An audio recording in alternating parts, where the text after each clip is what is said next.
अब होगा ना हवी मेरे पर बोलेगा 3 बार बोल गया कौन सोनू की फेवरेट मेरा भी फेवरेट है ओहो बाबू का भी है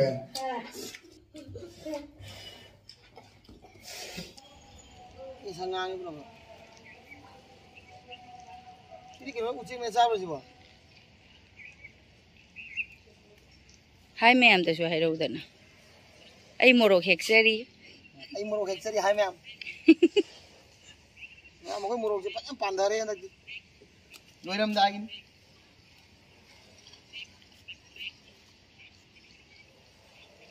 kuina palu dra pambi na pangale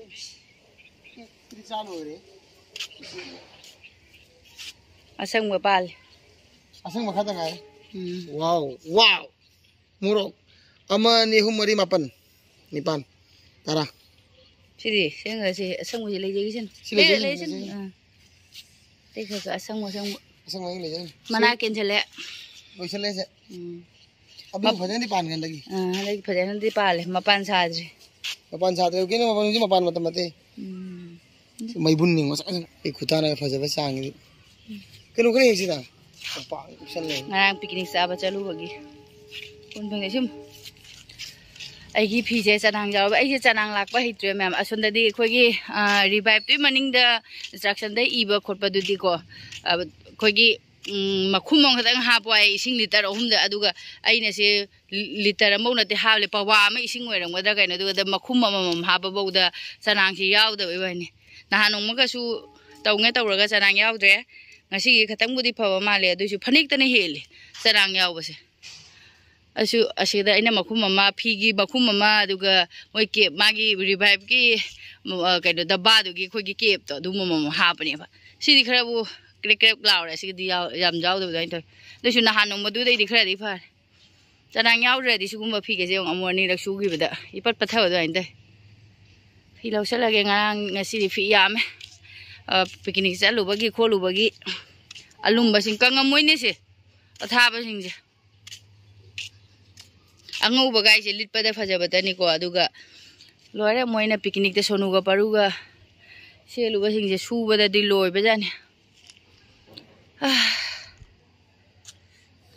anda dar ucik mai hanjan na re e phaja da press tawra tham ga de dum chalam dai da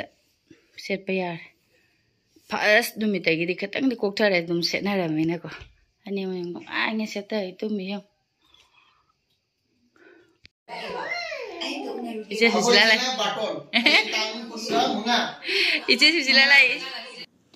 Iche susila gi magi angang nupi ahan sigi magi program am leba ko moi Assamese ki di jam achauba kaino ni haiba di asise ne kari haini moi je sub santi bibah ho aina hai adu moi gi moi niyom am kha leba ne ba ko adu moi magi iche gi macha nupi ahan gi ne moi program 25 da lay na iche barton tolak pani aiga ai thangneri ba Assamese nupi siga aduga iche nobi ga piba lai card am ado aigi di pirame cha thaksi ga ya de iche sila se ado ai thangnei nupi sida momo piru gi mamdare ko paru je jong sandal kaino ga utte ai khanga sang ba magi piram loiraga amuk iche nabi weda muk piurani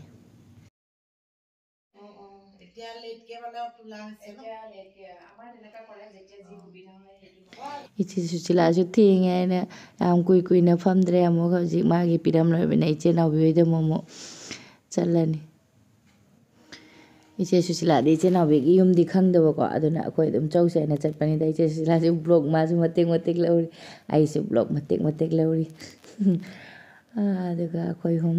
chalurage amo aduga iche yum yore akoi ꯁꯤꯖꯤꯟꯅꯕꯒꯤ ꯃꯣꯏ ꯒꯦꯠꯁꯦ ꯌꯥꯝ ꯐꯖꯅ ꯄꯥꯟꯈ꯭ꯔꯦ ꯍꯟꯗꯛꯇꯤ ꯃꯣꯏ ꯗꯨꯀꯥꯟ ꯚꯔꯥꯁꯨ ꯄꯤ ꯑꯗꯨꯒ ꯆꯥꯛ ꯊꯣꯡꯉꯦ ꯃꯥꯒꯤ ꯈꯤꯔꯀꯤꯗꯒꯤ ꯎꯔꯦ ꯀꯤꯆꯟꯗ ꯆꯥ ꯄꯨꯊꯣꯔꯛꯏ ꯏꯆꯦꯗꯗꯤ ꯑꯂꯣꯏꯕꯗ ꯏꯆꯦ ꯍꯣꯏꯗ ꯊꯛ ꯇꯥꯔꯦ ꯆꯥ ꯑꯗꯨꯒ ꯆꯥꯒ ꯊꯛꯄ ꯈꯣꯠꯄ ꯂꯣꯏꯔꯒ ꯃꯌꯥꯝ ꯏꯆꯦ ꯁꯨꯁꯤꯂꯥꯁꯨ ꯄꯣꯠ ꯂꯩꯅ ꯂꯩꯍꯧꯔꯦ ꯑꯩꯒ ꯃꯄꯥꯒꯁꯨ ꯑꯩꯈꯣꯏ ꯄꯥꯔꯨꯒꯤ ꯈꯣꯡꯒ꯭ꯔꯥꯎ ꯇꯨꯕꯅꯦꯕꯀꯣ ꯍꯥꯏꯗꯤ ꯁ꯭ꯀꯨꯜꯒꯤ ꯌꯨꯅꯤꯐꯣꯔꯝ ꯑꯗꯣ ꯈꯣꯡꯒ꯭ꯔꯥꯎ ꯂꯧꯕ ꯂꯥꯛꯏꯅꯦ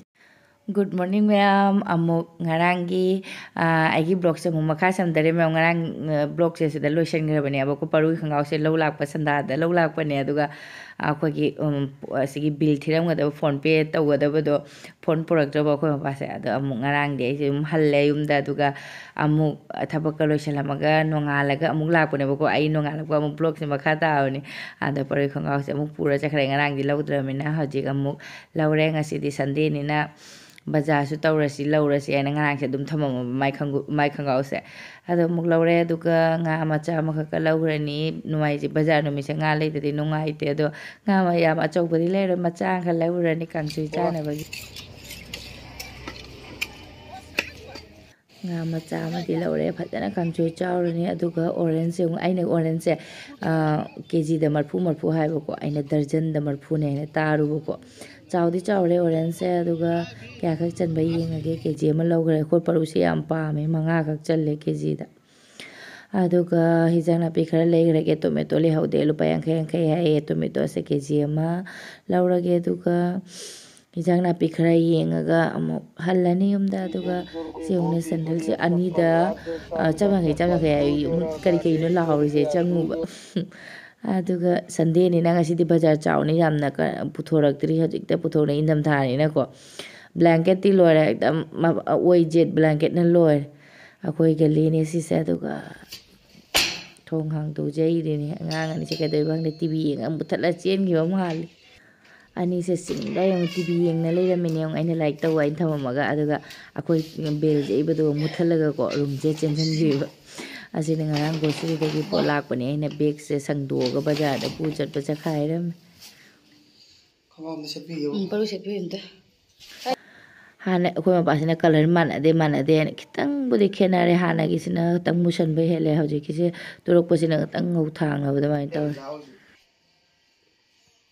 क्या ये भी नया से लिए क्या hut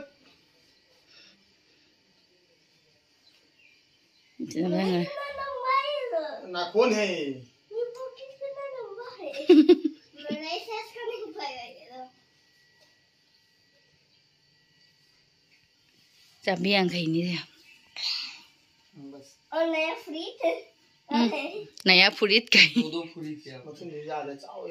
ha banung de iner se la ja ni katang chauna mamang chahi gi handak chahi ja dra mina katang chauna turai ni turak pa yung sak se ni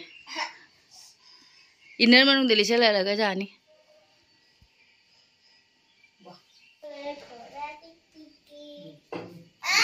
bora ni kik mara mai sangom ja hum lo ram ni ai sangom ja 69 pi na hum lo san bada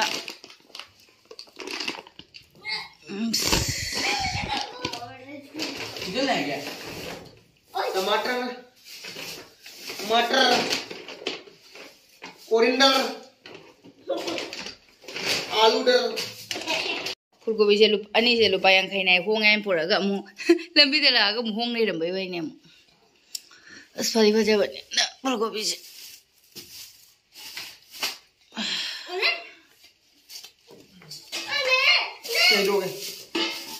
Kamen ji asibuna sa ba hawdrom ni lupa kun tani keji manga tara ba keji da lupa kun keji mda mari ga jali yong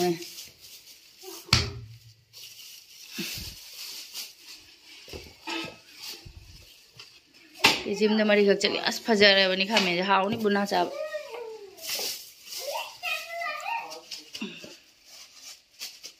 nga lupa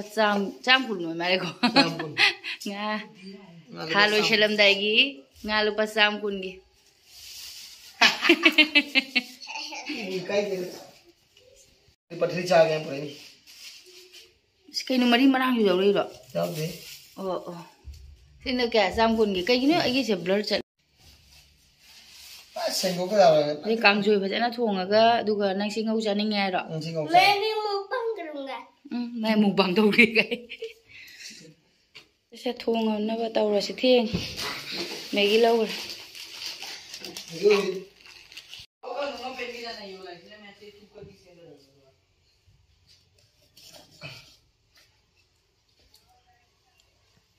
Aina kangsoi moi ni si orange sama pizza.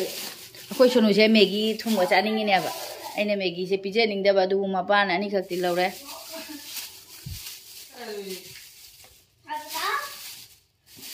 क्या अरे अभी हम क्या रुक जा अभी हम लोग खाना खाएंगे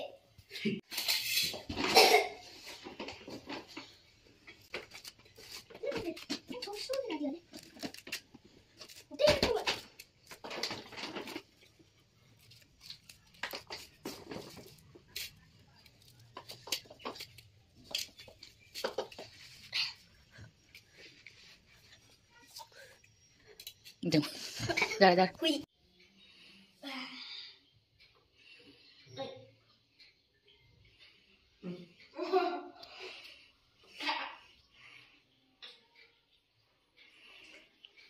मीठा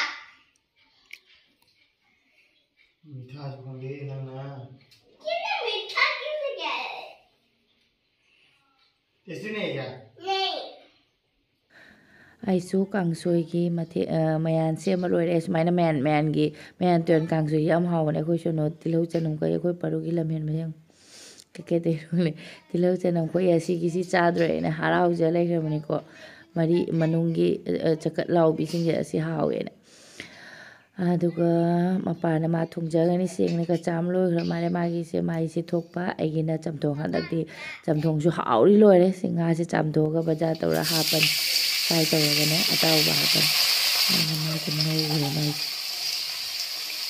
khlga ne duga kari makan ma ke ne sing na chamthong ngau re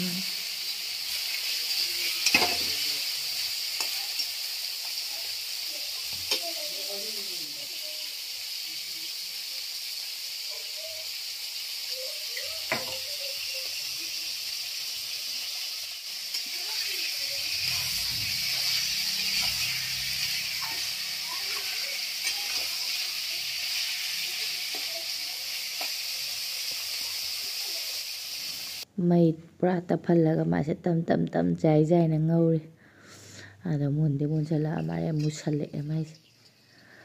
aduga ai muk side ta nga ngauri ni nga di thongroi nga se kangsui chana da thamani asana aseng no bo kangsui ga hi jang se chak yam changye ba thina nga amani hapchala kangsui cha ba na ha aduga ai gi se thau ma chu nga tang ha pa ga ina kobi phu kobi uri ne tharak ne ka alu ma hapchala ga mayan tu an sa ga na taw ni hangam su ha re ba ma do hangam tu im cha su chaning an ta ba hai do ai di yam chaning da ba bu din na ta ba ko adu si mai na taw si su mayan tu an su ha ba ne ba adu nga si di mayan tu an oina kobi bi na ka se na taw aina cooker da thong mo de cooker da siti ma ka tang ka ma ga adum tham ja na ba ge na cooker da thong jale aduga nga se sagai ha ba ai ajai ba su lei khara hap chan ne aduga iche na pirak ba ajai ba khara amuka nga gi adu du su khara hap chan ne se su bazana suai tau thok ba sina ha ba su mai ma hau ma dum le aduna tau ba se nga amaga machi ka hap chal la ba ina maru man thui ni ka bo na te di horen di makha thang da maru hek le hawra ga paru se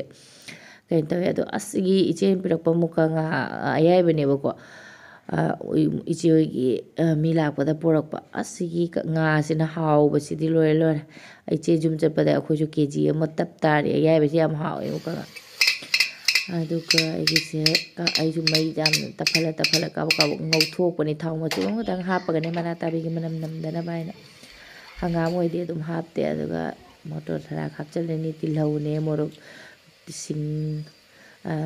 morok atek pa hapchal ga ko motor thrak se mapum ji jo hapchal moren de dum sitla chaw so haw adanga ga ga se ngaura ga ngau bani ngau hum haw ri ko smai ngau ba se ai di haw je se kangsoi ai gi favorite ne se kangsoi se फुलकोबी मरा ताबी इंधम था यौरादी असिगी कांगसोय हेक्ता निंगचंगे फदिगोम गा हापचला अस अखोय फदिगोम सिगी मनम जिजु याम चावबो रोलमनि हावे फदिगोम हापचलाबा हवाई तोंबला कवसु nga ngauraga ina ising sa hapchalaba koli hawai ga rajma do koli hawai ga do hapadi ka no ngai ni yum da di marum sangra mar ine mongna akhoi hi January da chatkani ni ne gi machani pam luhong maleba ko ada ine mongna do phajan chaba yare haire adu ningjanga ko ina koli hawai hapadi ka di haurani ena city amaga kamaga omjhallaga thammade dum yarani hawadra haurodra khangne manam gadi nungsi banan loire ai kangjoy su loire city amaka amada dumana tabise keno de tawre fulgobi gadi toide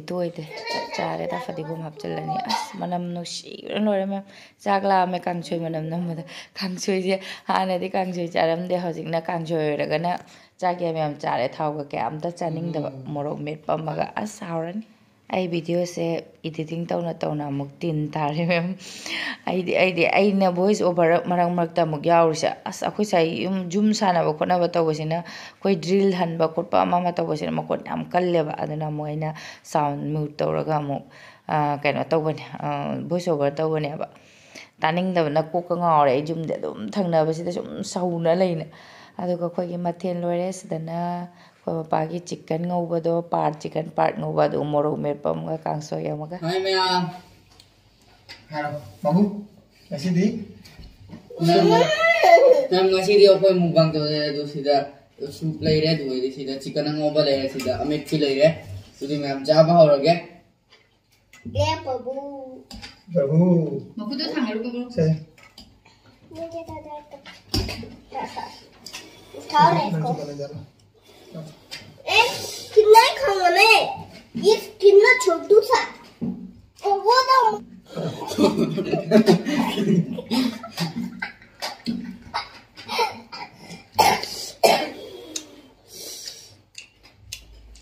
nyam dia cara ke fulgobi nah apa jana aur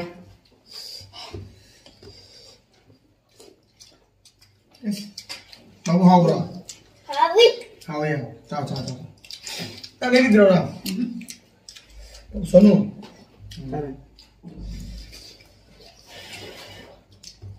तो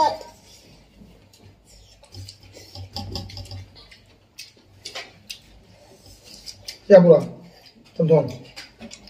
tinggal itu ada na hawa kam tao cho đó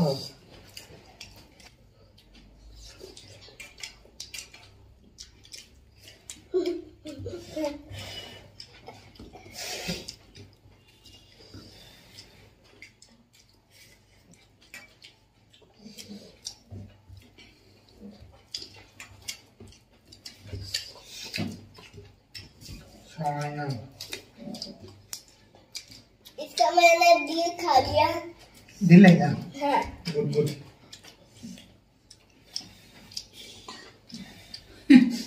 dे Modi जंगे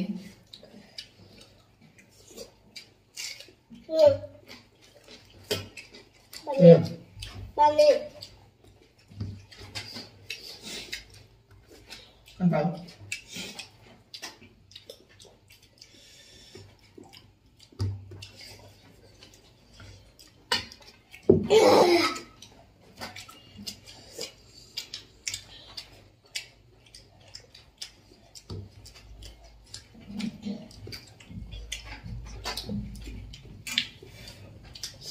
nggak lalu lalu haus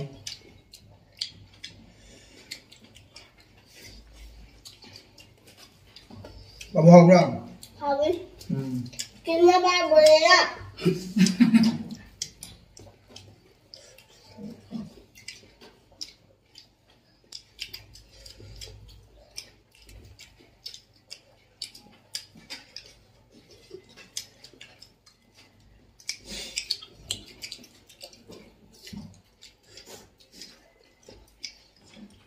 sáng giờ babu sao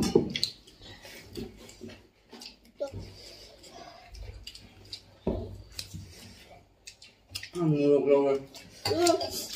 ấy chanag apa na संथूम से का मुरो में पसी का chicken लगी कलेजा की chicken कलेजा को बोल इसमें कुछ का बंगम खाए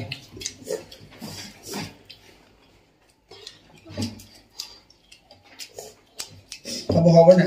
हवी मैंने बार बोलेगा 3 बार बोल गया चाओ चाओ मैम चिकन दे हाँ मुझे कलेजा का मक्खन है